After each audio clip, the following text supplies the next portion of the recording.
ખેલ મહાકુંભ 2.0 લિંબાયત ઝોનની રમતો તારીખ 19/1/2024ના રોજ MP લીલિયાવાડા સુરત ખાતે બહેનોની અંડર 17 ખોખોની રમત યોજાઈ હતી, જેમાં મહર્ષિ આસ્તિક સાર્વજનિક હાઈસ્કૂલ ગોડાદરા સુરતની વિદ્યાર્થીનીઓ ખોખોની રમતમાં સુંદર પ્રદર્શન કર્યું હતું. ફાઇનલ રાઉન્ડમાં રસાકસી સાથે રમત ટાઈ થતાં રનરઅપ દ્વિતીય ક્રમ જાહેર થઈ હતી.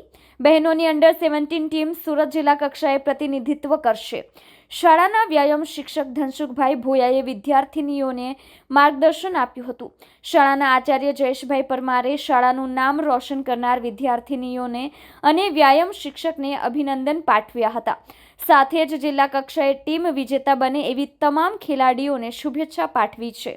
ખોખોની રમતમાં ભાગ લેનાર વિદ્યાર્થીનીઓ હડિયા નિરાલી, કાતરિયા પ્રાર્થના, ગડરિયા નિયતિ, મુટેકર અશ્વિની, હડિયા રવિના, કાછડ વૈશાલી, વાળા હેત્વિશા, કલસરિયા નમ્રતા, કલસરિયા રવિના, લોહાર કરીના, હડિયા ઉર્વશી અને જિંજાળા ખુશાલી.